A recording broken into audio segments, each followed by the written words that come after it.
Boa noite, iniciamos a nossa webaula na UC de Fundamentos de Mecânica. Então, dando sequência, né, às nossas aulas anteriores, lembrando a todos que tem uma SAP lá na plataforma que está gravada como manipular o algebrismo daquelas SAPs, se eu não me engano, as que são mais complicadas. A primeira é sobre o parafuso, a segunda... Não, a primeira dilatação, a segunda sobre parafuso, a terceira sobre correia e a quarta sobre rolamentos. Então, essas SAPs aí tem um vídeo gravado, aí alguns colegas já viram, né? E qual que é a grande sacada? É que depois vai ter as SAPs, né? Então, vamos ter colegas que vão tentar fazer? Ok. Tentou fazer, dá uma assistida no vídeo, vê lá se ficou na mesma direção, né? Se tá tudo ok. Por quê? Porque tem gente, infelizmente teve no C anterior, que não assistiu o vídeo, né? Então, imagina, eu tenho uma atividade para fazer, tá gravada alguém fazendo lá para me dar um guia, e eu não assisti, aí você tá confiando no taco, beleza. Só que, infelizmente, pode ser que esteja no rumo errado, né? Então, vai depender. Se você está estudando bem, está se empenhando, está buscando, mesmo não vindo às web aulas, muito provavelmente você vai ter sucesso. Agora, se não está vindo à web, não está assistindo elas depois e não está estudando, aí eu não sei qual o seu nível de conhecimento, vai ser mais difícil, né? Aí vai ter que ser uma bagagem que você trouxe de antes. Então, assistam, né? É uma dica que eu deixo aí para vocês. Tá bom? Deixa eu perguntar aí, tô vendo o Márcio. Márcio, tá vendo bem esse slide? Para mim tá borrado. Pra mim tá visível aqui, tá de boa. Tá ok? Pera aí, eu vou parar de compartilhar de novo. Às vezes aconteceu problema só para mim. Só um segundo. Esse mesmo material, só para ele recarregar. Então vamos lá. Elementos de máquinas, eu creio que aí todo mundo tem um perto, um, dois, três ou inúmeros deles, né? Então, são utilizados ó, para manusear e realizar a manutenção de uma máquina. Precisamos compreender os elementos que a compõem, suas funções, proporções e localização em um conjunto mecânico. Então, em desenho mecânico, precisamos saber identificar e reproduzir os elementos mecânicos através de uma representação gráfica convencional. Então, essa aqui linka com a aula anterior. Então, nós vamos ver as subdivisões, né, desses elementos. Então, elementos de fixação, de apoio, elásticos e de transmissão. Começando pelos de fixação. Então, aqui, eu creio que todo mundo tem conhecimento sobre esses tipos que estão aí desenhados, né? Parafuso, rebite, porca, arruela, chaveta, pino, cavilha. Talvez chaveta desses todos sejam que não é tão comum, por exemplo, em casa, né? Chaveta já vai estar mais associada a eixo, com engrenagem, com polia, mas cavilha, pino e todos os demais aí na mesa que você está usando para estudar, nas cadeiras, né? Ou se você tiver em outro ambiente, muito provavelmente vai ter um elemento desse. Então, imagine que você precisa montar uma estrutura formada por chapas e barras metálicas. Esses materiais precisam ser unidos, né? E não pode ser usado o processo de soldagem. Então, muito porque a soldagem ela acaba fazendo uma união permanente. Para você desmontar, muitas vezes você acaba danificando o seu material. E aqui esses elementos já te dão essa possibilidade de desmontar dependendo deles. A gente vai ver as diferenças aí para realizar essa montagem. E é mais fácil também trabalhar com eles do que executar um processo de soldagem, né? Então você precisará utilizar alguns elementos complementares como parafuso, porca, arruela, rebite, pino, cavilha, chaveta e assim vai. Primeiro, nós temos as uniões móveis, né, ou uniões intercambiáveis, que são quando podemos colocá-los ou retirá-los de um conjunto mecânico sem prejuízo às peças que foram unidas. Então, são parafusos, porcas, arruelas, aqui mostrando um deles, né? Mas a cavilha também, se você consegue desmontar sem problema, é um pino também, dependendo do tipo de montagem. Então, você tem outros elementos que são intercambiáveis. Então, o que que é a diferença? Você pode montar e desmontar. Quero aplicar em outro sistema mecânico, em outro conjunto mecânico, sem problema.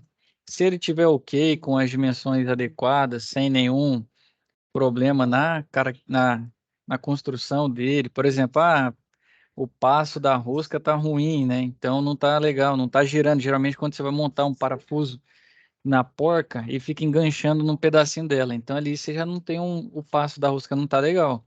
Então são esses detalhes que a gente vai vendo. Mas no normal, se tiver tudo ok, tudo bem mantenido, você consegue aplicar em outros locais, não tem problema nenhum. E pode montar e desmontar. Então esses são os intercambiáveis ou uniões móveis. E temos as uniões permanentes, né? Quando usamos elementos de máquinas que, ao serem retirados, sofrerão danos que impossibilitem sua reutilização. E aqui o exemplo é o rebite, né? Então, quando a gente rebita, tem uma união legal, mas para retirar, né, para fazer desmontagem, você acaba perdendo o seu material. Você tem que descartar, tem que jogar fora e aplicar outro, se for o caso. Então, aí são as uniões permanentes. E não é tão simples, né, fazer a desmontagem. Muitas vezes tem que destruir esse elemento para conseguir desmontar. Então, essas são as diferenças, uniões intercambiáveis e uniões permanentes, ou uniões móveis e uniões permanentes. E aqui entrando, né, nos elementos, o primeiro que a gente vê é um parafuso. Então, parafuso, mesmo que aparentemente ele é bem simples, né, vocês vão ver que tem um universo de medidas para seleção e dimensionamento, fabricação de um parafuso. Então, aqui, ó, olhando só esse parafuso, esse aqui é um sextavado, né? Então, ó, são elementos de união não permanente, né? Então, além de serem intercambiáveis, podem ser colocados e retirados sempre que seja necessário danificá-lo. Então, quero mudar, eu posso trocar. Então, ó, aqui só uma das medidas. Tem a haste do parafuso, que é aquela parte dele que não tem rosca. Tem a rosca, né, que é a parte que a gente usa para fazer uma montagem, e tem a cabeça. Então, as partes principais, além do tipo de acionamento. Então, o tipo de acionamento dele pode ser fenda, Phillips, Allen, Torx, sextavado externo e assim vai. Então, além disso, ó, olha o tanto de informação aqui. Não sei se todo mundo consegue ver e vai depender do tamanho da sua tela, né? Então, todos os parafusos são compostos por roscas que se subdividem em vários tipos conforme a aplicação. Então, aqui, ó, só na parte da rosca do parafuso.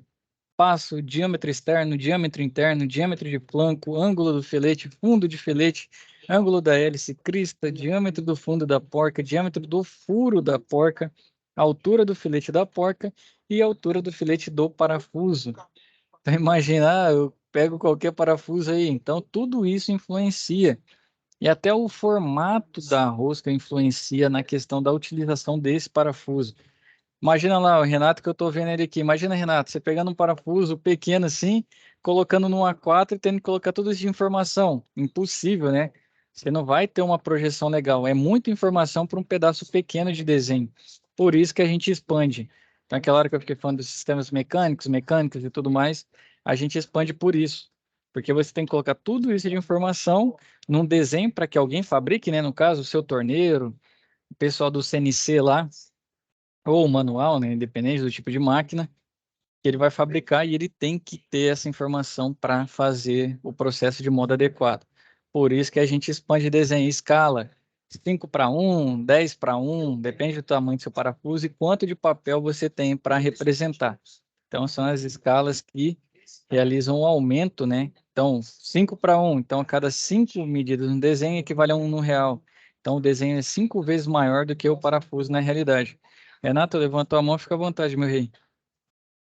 É tipo assim, pessoal, às vezes tem a diferença também, né, da rosca em polegada para milímetro, igual muita gente às vezes pega um parafuso em polegada, quer colocar numa furação ali em milímetro, e aí não dá certo, né, acaba estragando a rosca aí. Acaba muito. Então, o que que acontece? Casou certinho com a do Otávio. Quando a pessoa vai fazer a conversão, ela acaba chegando a um número muito próximo. Vou te dar um exemplo. Vou para a hidráulica, que eu acho que é algo que todo mundo já teve um pouco de contato. Geralmente na hidráulica a gente chama de tubo de 20 e tubo de 25, né?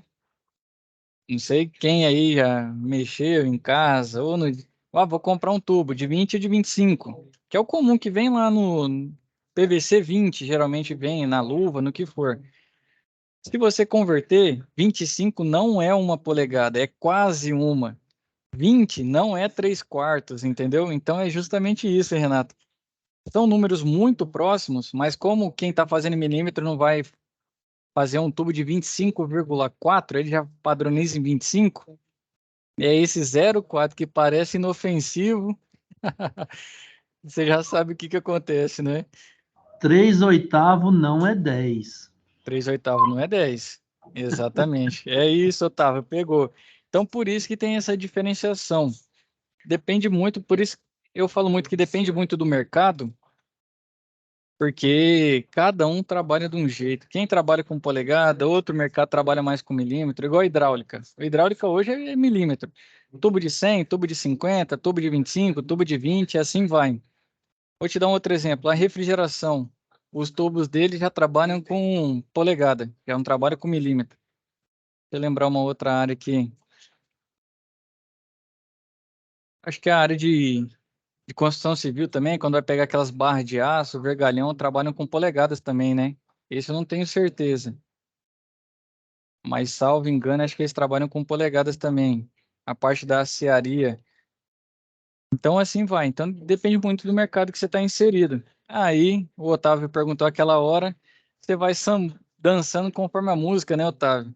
Uma hora você está trabalhando em milímetros, tem que saber que se precisa converter, você tem um ou outro. Você sabe o caminho, né, para flutuar de um para o outro. Mas o que o Renato disse é válido e realmente acontece muito. Se tá, por exemplo, em polegada, dificilmente ele casa com o que está em milímetro. Certo, Renato? Beleza, então vamos ver aqui, ó, até o tipo de rosca influencia. Ó, temos as roscas triangulares, né, empregadas na união de peças, porcas e parafusos. Uma das mais comuns, temos as trapezoidais, transmitem movimento de maneira suave e uniforme para o conjunto, né, o parafuso, para a porca e tudo mais.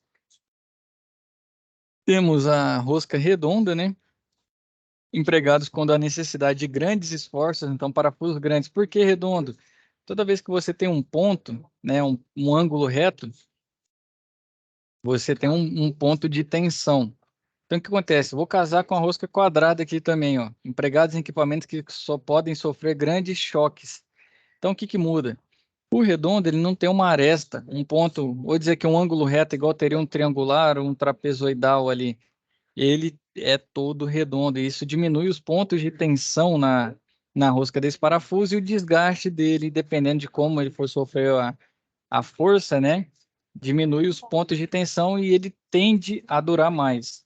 E temos o quadrado porque ele já vai ter um passo diferente, né? A altura do... Deixa eu pegar a medida aqui, ó. Deixa eu conferir a altura. Não, não vai... É, a altura muda, né? A altura da rosca e o passo da rosca mesmo. Porque ele acaba sendo maior.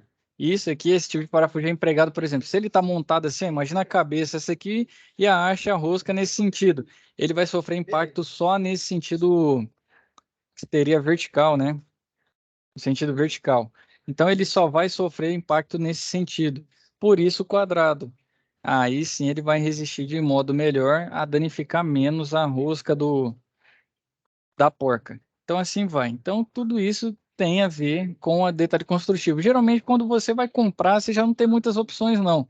Se é um parafuso maior, já vai estar em rosca redonda, dependendo do tipo de impacto, ele já vai estar em rosca quadrada. E temos também a rosca dente de serra, né? Que exerce um grande esforço em sentido único. Esse aqui ele também consegue desgastar, né? Muito comum aí quando você vai furar algo que ainda não tem a furação. O próprio parafuso vai abrir o furo. Geralmente ele vai estar vai ser um parafuso nesse sentido aqui de rosca de serra, que ele abra a furação, justamente porque ele exerce um grande esforço e ele consegue fazer esse trabalho. Então, certo, falamos dos tipos de roscas dos parafusos. Também, ó, tipo de cabeça, né, desse parafuso. Ó, pode ser de vários tipos, que as representações. Esse é um parafuso de cabeça sextavada. Para abrir esse parafuso aqui, o sextavado é externo. Vocês também chamam a chave de canhão ou tem outro nome que vocês usam para esse tipo de chave? Quando vai tirar um parafuso sextavado? É lógico que pode usar chave inglesa, pode usar chave de boca, combinada, mas tem uma que é até um formatinho certinho do sextavado. Você ia falar, Otávio? Varia de região. Por exemplo, Uhum. eu venho de São Paulo, região sul, sudoeste. Lá nós chamamos a chave que vai pegar na cabeça deste parafuso, a gente chama ela de dois nomes, ou fresada ou vazada. São os dois Prezado. nomes, fresada ou vazada. É usado pelos gaúchos. Os gaúchos gostam de usar esse detalhe, falar, pega a chave fresada, pega a chave vazada. Já aqui na região do Goiás, eles chamam de chave estrela, chamam ela de chave de boca. A chave de boca, para nós lá, é a fixa, que tem, por exemplo, se você pegar uma chave combinada, de um lado 24, do outro lado 24, né? Então, aí você vai ter, de um lado, para nós lá, você vai ter a chave fixa. Ah lá, ó, tá vendo? Isso, correto. Essa que o senhor mostrou aí é a fixa para nós lá. E aqui ela é a chave de boca. Essa aqui é combinada. Isso, a combinada aí, ó, do lado de cá é conhecido aqui como chave de boca. E para nós lá é chave fixa. O outro lado nós chamamos lá de estrela, fresada, vazada, né? Tem diversos, assim, de lugar para lugar diverge um pouco. E Mas muda muito. acaba sendo tudo a mesma coisa, mas é só questão de região. Exato. Por exemplo, a que eu mostrei primeiro aqui, que é a canhão. O pessoal que chama de canhão também. E depois que eu Canhão lá pesquisei também. na internet, eu já chamava essa chave aqui de chave sextavada. Para mim, ela era Sextavada. sextavada e pronto. Aí o cara falou chave canhão. Aí eu falei, pô, bicho, o que é chave canhão? E aí, igual você falou, já tem gente que chama diferente, e assim vai. Realmente, como a gente acaba dando aula para pessoas de diferentes locais, né? Eu costumo parar um pouquinho para dar uma descontraída ou trazer o cara mais para a aula. E É porque realmente, essa, é porque essa chave aí, ela, se eu pegando ela na mão assim, ela parece um canhãozinho. Aí por isso que ela tem o nome de canhão, diverge de várias medidas, mas é o uhum, canhão. Agora, quando você pega a chave de boca, que é chamado aqui, né? A chave de boca é o lado fixo para nós lá. E a estrela, vazada, fresada, aí é quase que universal aí, todo é. lugar. Mas show de bola, é isso aí mesmo. Você vê que realmente, por exemplo, estou fazendo esse trabalho numa empresa que tem, dá um exemplo, no Brasil inteiro. Pode ser que um tempo eu vá para outro local, né? Então a gente tem que ter esse jogo de cintura, entender. Eu sofri muito para comprar. Eu já trabalhei em alguns locais diferentes, né? Mais na região sudeste e aqui no centro-oeste, mas mesmo próximo muda-se muito o nome de vários elementos, né? Justamente para isso, para a gente entender que mesmo que a gente conheça a vida inteira por um nome, isso aí pode mudar dependendo da região que você for. Então você já tem que estar esperto ali para pegar o detalhe e Por se exemplo, adequar. Por Ah, exemplo, para nós lá no sul, a chave de boca aqui é o cachimbo. Lá para nós não é o cachimbo, para nós lá é a chave de boca. E aqui a chave de cachimbo. Não muda nada, mas é só o sotaque que muda aí. Logo, rapidinho a gente pega. é exatamente isso. Até esse. A cachimbo. Ah, lembrei qual que é que você está falando. Show de bola. Pessoal, então vamos seguir, né? Então, o parafuso tem diferentes tipos de acionamento. É Phillips, é Fenda. Agradeço a participação, Otávio. Pessoal, também é justamente para a gente interagir e ter esses detalhes, né? Não tem uma sextavada, pode ser Phillips, pode ser Fenda, pode ser Torx, pode ser Allen. Tem diversos tipos de acionamento. E o que que é importante, ó? Até na hora desse tipo de parafuso, eu tenho que ver qual que é a altura desse parafuso, comprimento útil, qual que é o raio de arredondamento da extremidade do corpo do parafuso, o passo da rosca, a gente já viu nesse tipo de rosca, comprimento da rosca, tem a medida entre as faces paralelas, né, nesse caso do sextavado, e a medida entre os vértices do sextavado. Vocês vão ver que para cada tipo de parafuso tem um cuidado em si na hora de fabricar. Aqui, ó, com o sextavado interno, né, que vou precisar da chave Allen para abrir ele. Então entra diâmetro do parafuso, medida do sextavado interno, profundidade do encaixe da chave, diâmetro da cabeça, a altura da cabeça do parafuso. Aí também, ó, vai pro escariada chata com fenda, cabeça redonda com fenda. Esse aqui, eu acho que o cabeça redonda com fenda é o que mais espana, né? Não sei se no dia a dia de vocês aí, Sempre é o que mais dá dor de cabeça, esse tipo de parafuso. O que mais, ó? Cabeça cilíndrica boleada com fenda e cabeça escariada boleada com fenda. Então, tá vendo? Cada um deles você tem o tanto de medida que é necessária na hora de representar graficamente. Então, linkando com o desenho de novo, a gente expande para que todas essas informações caibam no nosso desenho, e assim é a forma de representar cada um deles. E aí você pode abrir o quê? Fiz um desenho aqui do meu parafuso, legal, bacana, eu abro como se fosse um corte, uma seção ou um detalhe. E aí lá você coloca as informações da rosca, você pode colocar o parafuso aqui, informação da rosca embaixo. Então tem várias formas de representá-lo, por quê? Muitas vezes você tem que fazer ele muito grande para caber todas as informações de modo legível, aí você pode fracionar em 2 desenhos, né? Exemplo, tá aqui, por exemplo, o desenho do sextavado. Cadê? Aqui, ó, vamos dizer, tá aqui o desenho do sextavado, você fez, né, as 3 vistas aqui para trazer as informações e chama um detalhe para aproximar mais na parte da rosca e desenha embaixo, né, essas informações aqui que são pertinentes. Então, tem as formas de fazê-lo e fica de acordo com o que você achar mais útil.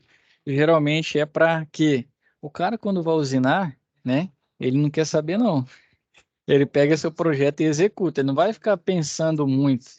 E aí, se tiver algo errado, infelizmente, né, você vai ter um produto acabado que não te serve. Então, por isso que é importante ter o máximo de detalhes, de informações para que seja feito do modo adequado. Então, as porcas, né, assim como os parafusos, são revestidas pelas roscas, porém, em sua parte interna, normalmente fabricados em materiais metálicos, como alumínio, latão, bronze e, em alguns casos, o plástico. Tem forma prismática ou cilíndrica. O perfil da rosca aplicada na porca pode variar conforme a função que será destinada, pois atua em 2 funções básicas: aumentar a resistência de fixação ou permitir a movimentação das peças conectadas. Aqui os tipos, ó, porca sextavada chata, quadrada, quadrada chata e a representação gráfica de cada uma delas, né, como que deve ser feito. Além delas, temos as arruelas, né? Tem função de distribuir proporcionalmente a força de aperto entre parafuso e porca em conjuntos mecânicos montados. E a arruela, ela ajuda muito no quê? Não tem aquele problema que eu disse, que às vezes você vai montar a porca no parafuso e fica, aqui no Goiás chama de engastalhar, né? Fica engastalhado. Então fica pegando ali para você passar, né, a porca pelo parafuso e aquele ponto ali provavelmente tá danificado o passo, né? Então, muito provavelmente, quando você monta um parafuso só com porca, a distribuição da força de aperto fica só no espaço ali da dimensão da porca, a parte superior. Quem tiver pelo celular vai ver o laser ali, ó. Vai ter só essa parte aqui fazendo o contato, né? Parte que encosta mesmo no caso aqui na peça 1, se não tivesse a arruela. A arruela, por ter uma área maior, ela consegue distribuir de forma uniforme esse aperto. E isso vem de pressão. Pressão tem a ver força e área, né? Então, se você tem uma área maior, você distribui melhor essa força. Uso muito de quem tem namorada, noiva, esposa aí, se ela pisa no seu pé com um salto, aquele salto fino, ou pisa com um tamanco, por exemplo. Com um salto fino vai doer muito mais, né? Porque tem uma área muito menor e a força aplicada é o peso da mulher, então é igual nos 2 casos. E num tamanco já dói menos, é da mesma forma. A arruela, ela distribui. Então, o que que ela ajuda? Muitas vezes a gente não monta, fica com, vou usar a arruela não, quero colocar esse elemento no meu sistema, vai demorar demais, vai encher o saco. Mas ela ajuda sim, quando sofrer um impacto, não cisalhar o passo, né, da rosca. Então ela mantém-se com a vida útil maior e danifica menos. Então acaba distribuindo e tendo um papel fundamental em alguns tipos de elementos. Outros que não tem tanta movimentação, não quer dizer que não precisa usar, mas a recomendação é menor. Agora, em que sofra muita tensão, muito impacto, vibre bastante, a arruela ajuda muito a você manter o aperto, né, e não danificar seu parafuso. E quando danifica, você tem que trocar, né? Infelizmente, aí, tá certo que o ativo, o valor é baixo, né? Um parafuso, tá certo que tem uns especiais, mas a maioria deles o valor de aquisição é baixo, né? Parafuso, arruela, porca.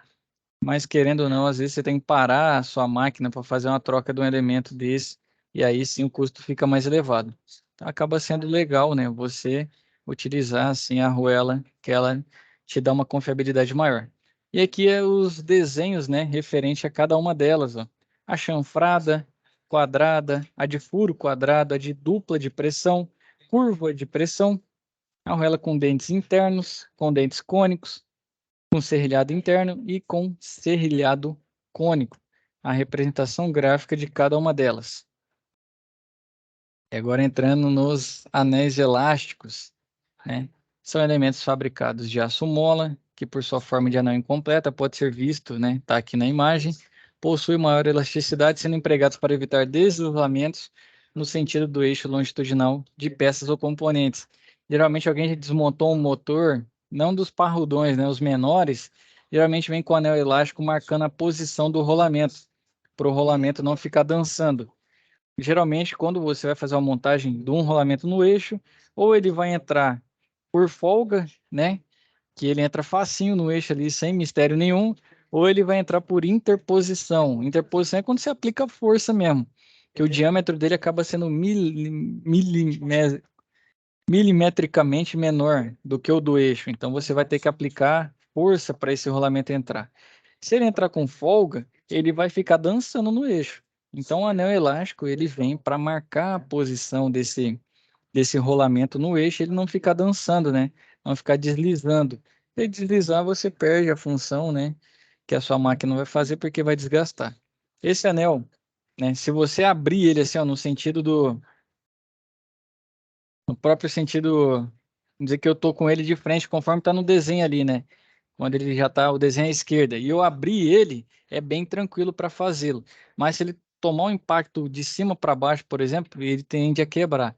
Então tem que ter um cuidado na desmontagem desse tipo de elemento também, mesmo ele sendo de aço mola, ele tem uma resistência mecânica, uma elasticidade em um dos sentidos. Então, o material elástico não quer dizer que ele é elástico em qualquer sentido, dependendo do material. Esse aqui, nesse sentido, para abrir ele, né, é bem legal, ele tem elasticidade, mas se você der uma pancada de cima para baixo, você tem a chance de quebrá-lo. Então, tem que ter um cuidado. Eu falo porque lá na empresa, quando o pessoal desmonta, quebra muito, né, elástico lá, infelizmente. E a função dele é justamente ali fazer a marcação e a posição desse rolamento. Show? Agora vamos entrar em elementos de vedação, que tem a função de impedir a passagem de líquidos, gases ou partículas sólidas de um meio para o outro, evitando vazamentos de dentro dos equipamentos e máquinas, impedindo a entrada de sujeira nos sistemas. Então, quais são eles, né? Temos gachetas, retentores, selos mecânicos, juntas de vedação e anéis de vedação. Primeiro aqui a gacheta. Quem aí já teve contato com gacheta? Renato que está com a mão levantada, acho que já viu. Viu, né, Renato? Clécio também, né? O mais comum, eu falo mais comum porque o que eu tenho contato, que eu vejo, é sempre no formato de corda, né? Parece muito uma corda.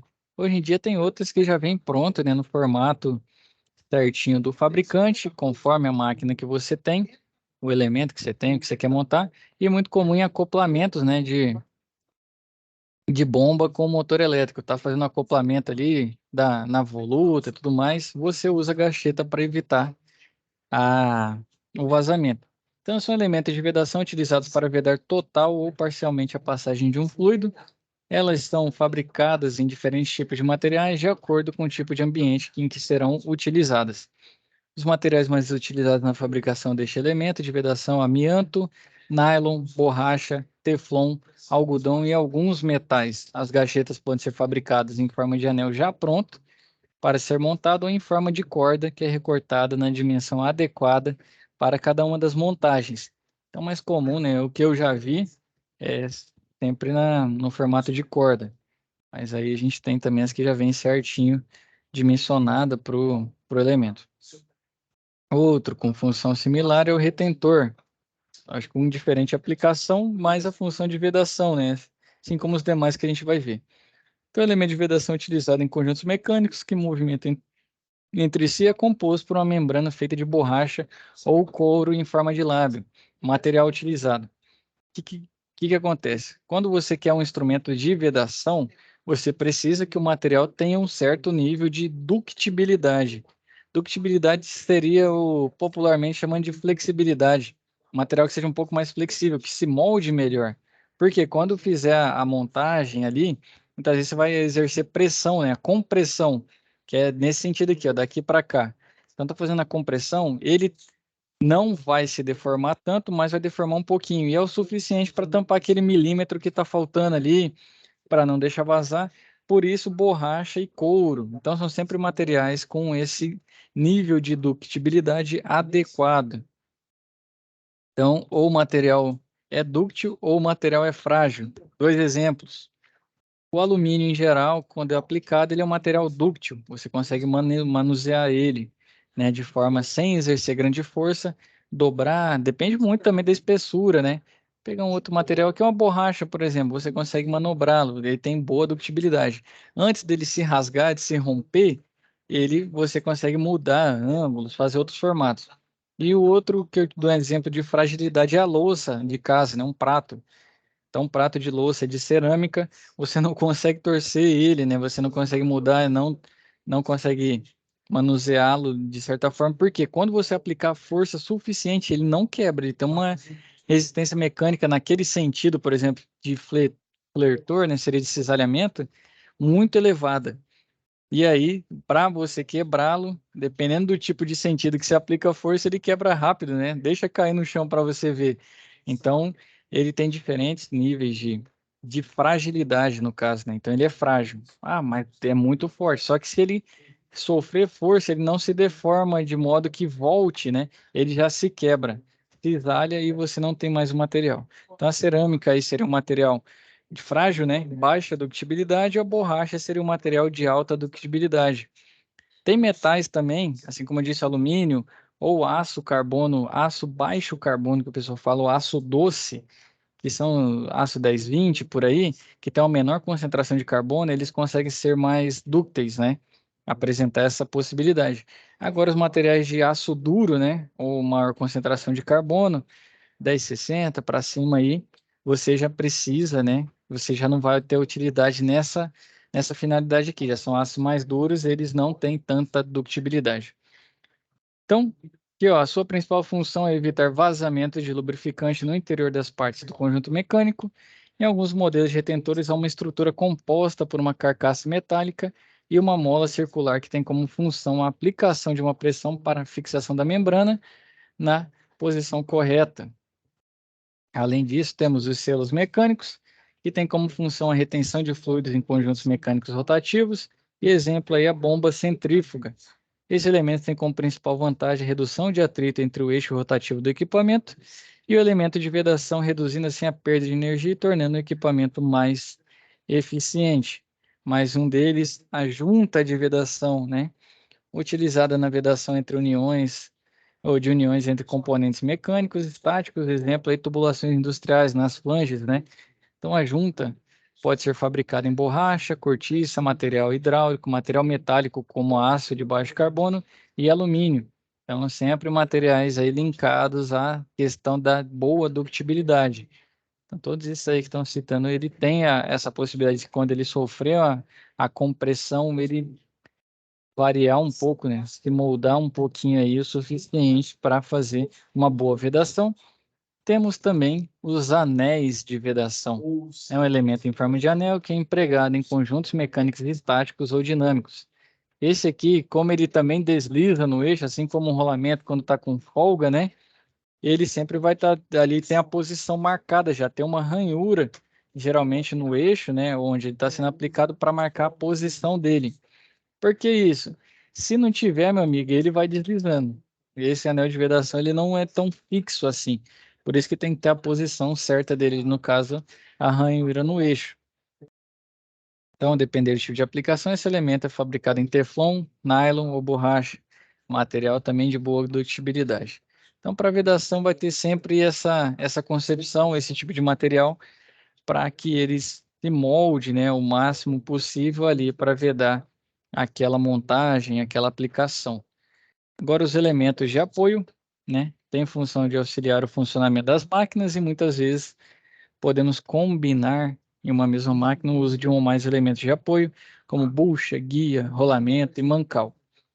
Então, vamos lá. O primeiro, a bucha, né, está representada aqui por dentro, ó, que está envolto, né, está envolvendo o eixo.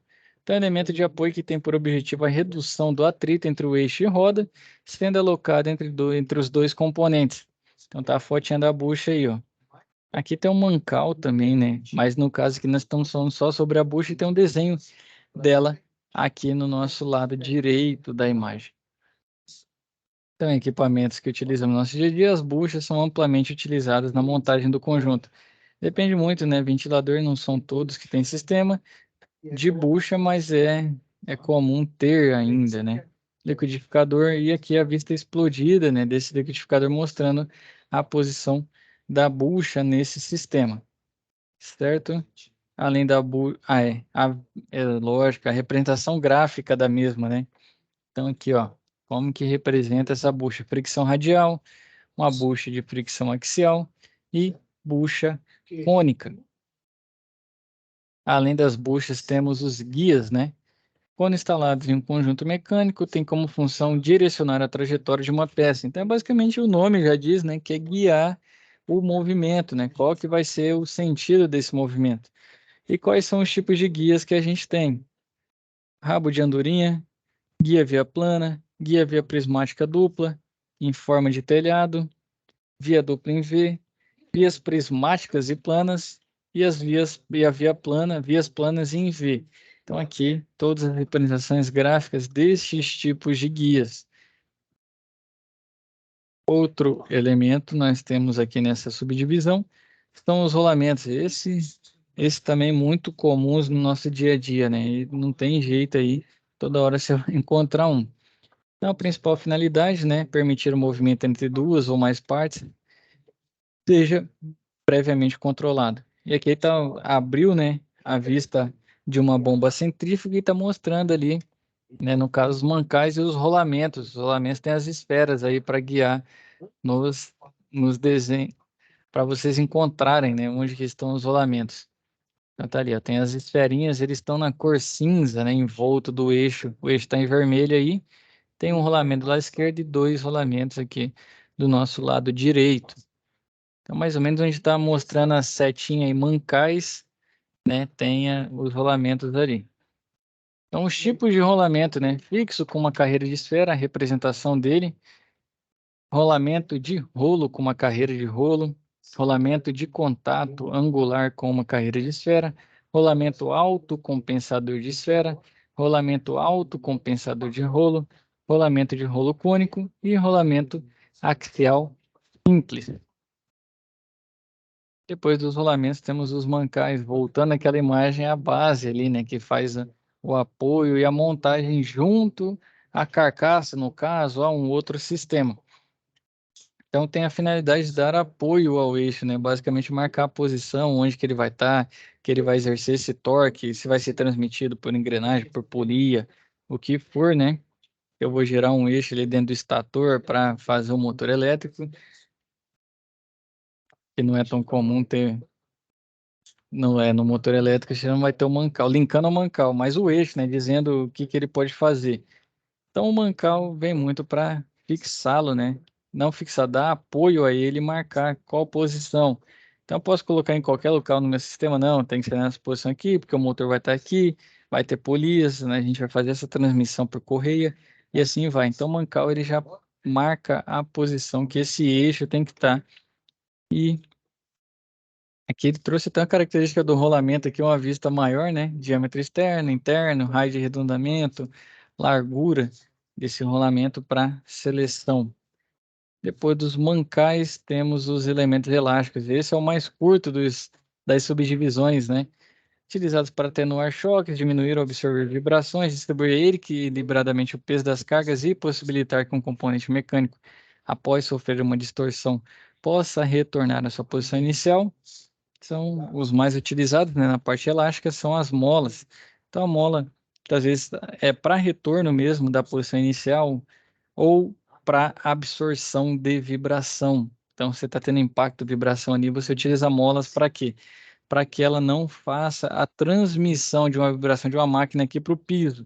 Então, se o piso é de concreto, muitas vezes, se vibrar muito, ele entra, né? Pode dilatar conforme quem fez a SAP lá de dilatação. Ele também tem ondas, as frequências de vibração que acabam causando a quebra dele, né? O cisalhamento desse concreto. Então, tudo isso aí é importante. As molas são muito utilizadas. Aqui trouxe um pregador, né? Mas geralmente em base de máquinas muito pesadas, o que vibra muito, geralmente de motores grandes, né? Tem uma base com absorvedores de vibração, vai ter mola, vai ter amortecedor ali para fazer esse papel. E agora entrando nos elementos de transmissão. Trabalho de forma conjugada, forma um sistema de transmissão de potência e movimento através das peças. O funcionamento dos elementos de transmissão podem variar conforme o sentido, velocidade e direção.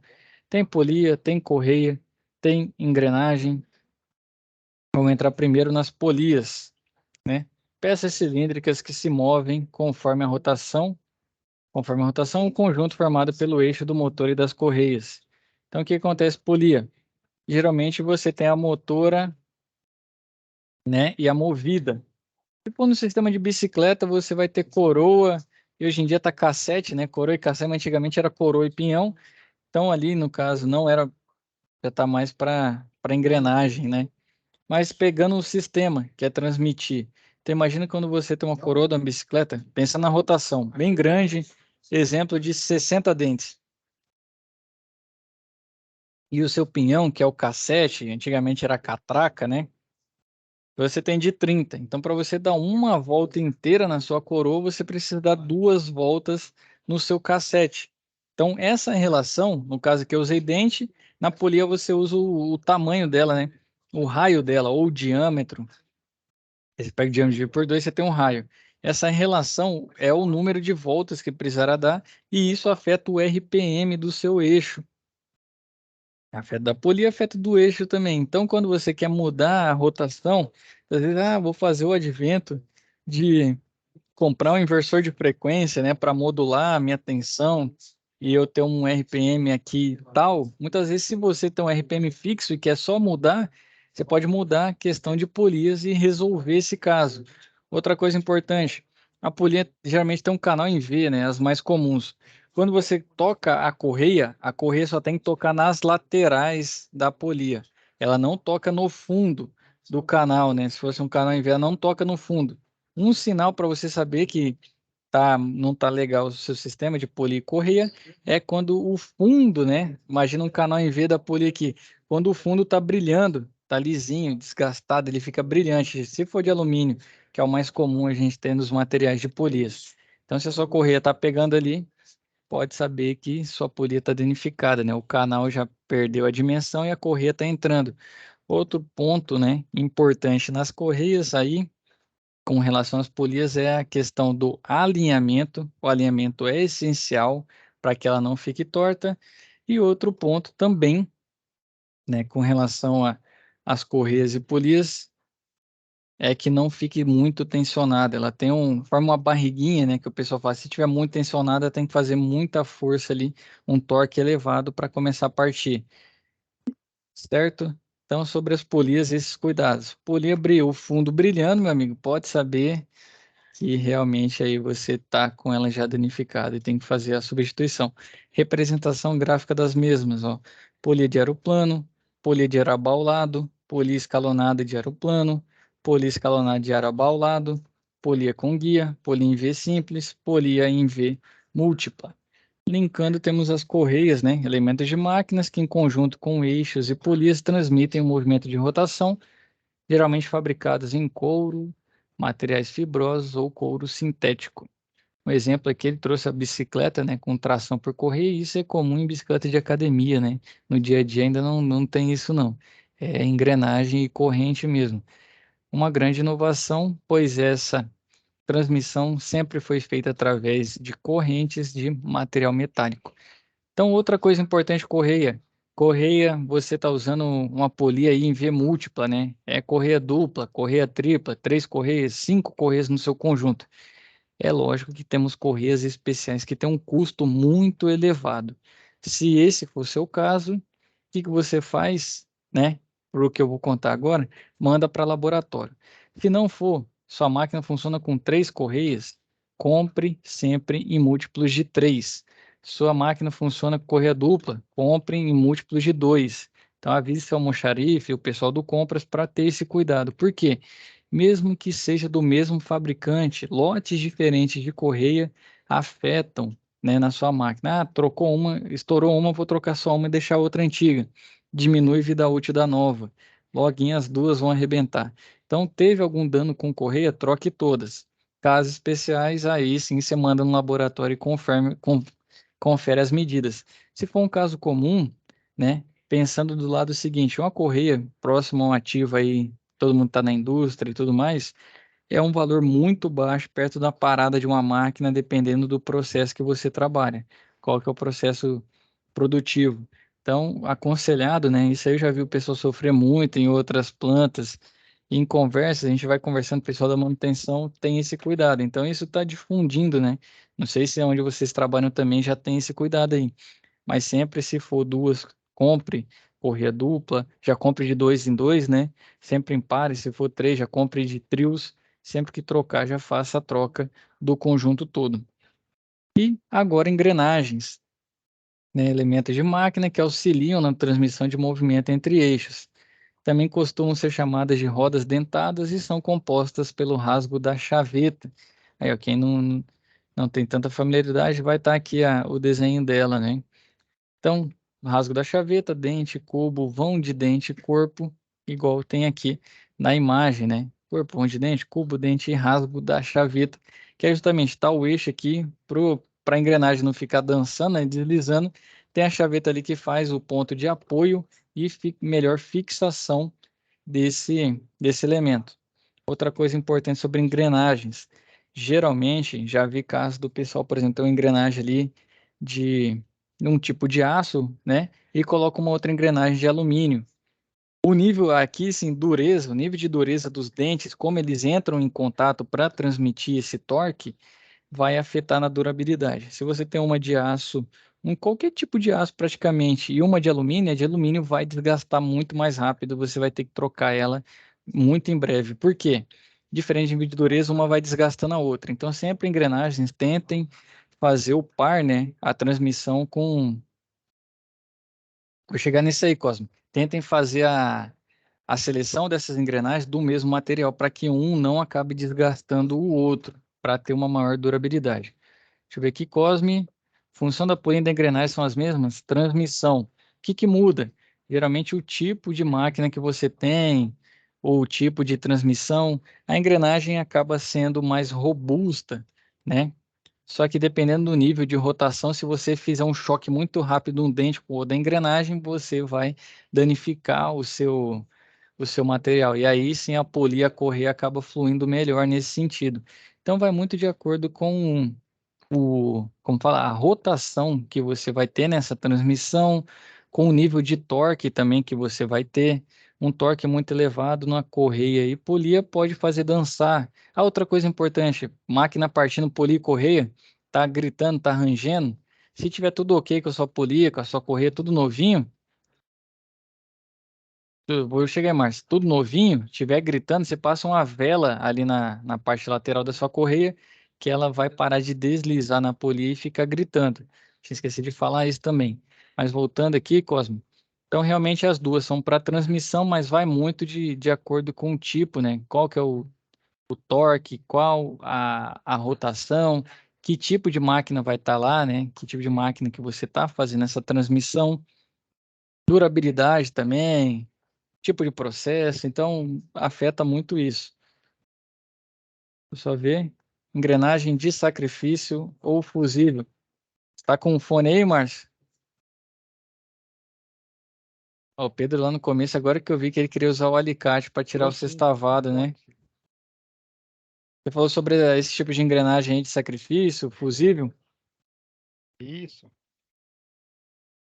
No caso, quando coloca as duas engrenagens, uma de um material como tipo aço e outra de um material para ela quebrar, no caso do conjunto de corte, usado muito em papel e celulose, entendeu?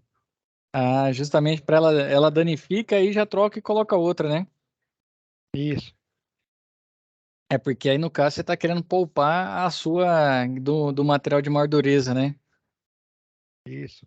É porque senão se as duas são de Tipo mesma assim, dureza. quando houver algum travamento no Uhum, conjunto, né, a engrenagem rompe. Trabalha como tipo um fusível lá. bem Pra não lembrado, hein, estragar a Márcio? faca, não danificar a faca. Verdade. Show de bola. O Márcio lembrou uma coisa, eu até vou falar nas outras, né? Tem engrenagem exatamente. O que que acontece? Como ela transmite força, se uma se rompe, não está mais transmitindo força. Então, o seu final, que no caso dele ali é o corte, né, na celulose, não vai mais cortar, não vai mais chegar o torque lá que começou para fazer o corte. E aí você evita danificar, no caso, que é o mais caro, né? É melhor perder a engrenagem, né, Márcio, do que perder o seu elemento cortante, né? Isso é muito antes perder uma engrenagem que perder o fio de corte de uma faca, né? Então, se houve um travamento e tudo mais, você vai ter uma engrenagem em si no seu sistema, que no caso vai funcionar como um fusível na elétrica, né? Vai se sacrificar para que você não perca uma outra parte. Show de bola, Márcio. Obrigado aí, hein? Essa aí nem faltava eu falar sobre isso também, nem lembrava. Ô, professor, eu quero dar uma dica aí para o pessoal, Vontade. que, que quando você for entrar numa indústria, se ela for de alimento, uma indústria alimentícia, por exemplo, na área da Nestlé ou Piracanjuba, Itambé, esse pessoal aí, Uhum. cada área que você for atuar, você vai usar os rolamentos são as mesmas medidas, engrenagens são as mesmas medidas, tudo são as mesmas medidas, mas os materiais são diferentes. Por exemplo, você vai usar a gacheta lá na graxaria, você vai usar aquela graxeta preta, aquela gacheta com grafite. Se você for usar na área sanitária, não é a mesma gacheta, embora que ela é gacheta, mas é outro tipo de gacheta. Então você precisa saber pegar lá no mocherifado. Porque se você pegar para a área, por exemplo, para a área seca, um rolamento sem ser de inoxidável, você vai correr o risco de tomar uma suspensão. Por quê? Porque lá todo material é inoxidável. O rolamento é rolamento, mas lá para a área seca, por exemplo, é um rolamento inoxidável. A gacheta é uma gacheta sanitária. O retentor é um retentor sanitário. Todos são retentor, todos são gacheta, mas os materiais são diferentes. De bola, Ok? Otávio. Você entrou numa especificidade. Eu trabalhei na Bung Alimentos, e realmente tudo é diferente. Todos os materiais são diferentes. A graxa que você usa é uma alimentícia, porque se tiver um tipo de contaminação, um contato, alimento, líquido, tem Ambev aqui também, que não sei se tem alguém que trabalha, já trabalhou, conhece a indústria de bebidas, tiver um contato com esse tipo de material, que ele não contamine. Imagina você perder tudo aí, se tiver um contato aí. A gente trabalha para não ter, mas se tiver, alguns elementos acabam tendo, né? Então é muito aço inox, é muito graxa alimentícia, igual ele falou, retentor sanitário, e assim vai.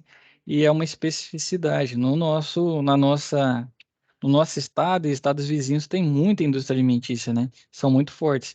E realmente ali já é algo mais específico. Assim como deve ter outros mercados, eu não conheço tanto a parte de mineração, tudo mais, nunca trabalhei, mas cada uma deve ter, ó. Aí todo lubrificante utilizado é alimentício, porque se ele entrar em contato, ele não contamina. Realmente a indústria alimentícia ela tem uns cuidados diferentes, né?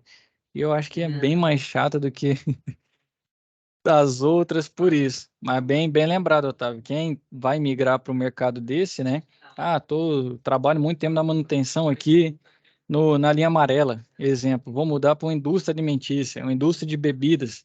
Então, realmente tem as especificidades. Acaba sendo um pouquinho mais chato? Acaba, mas é um cuidado por um bem maior, que é uma produção com confiabilidade, né? Com segurança alimentar. Show de bola, Otávio. Valeu demais, hein? Então, voltando aqui para a gente encerrar as representações gráficas dessas engrenagens, né? Cilíndrica dente reto, engrenagem cônica de dente reto, engrenagem helicoidal côncava, engrenagem cilíndrica, né? Helicoidal à direita, engrenagem cônica, helicoidal à esquerda e engrenagem helicoidal côncava que estão em espiral. Certo, senhores? Alguma dúvida em relação à aula de hoje?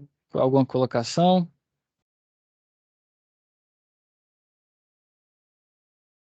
Todo mundo em silêncio? Mas, a maioria desses elementos que foi falado hoje aí os elementos que todos têm onde eu trabalho, né? Então, assim, eram Ah, elementos que eu conhecia, que eu tá no dia a dia ali, né? aham.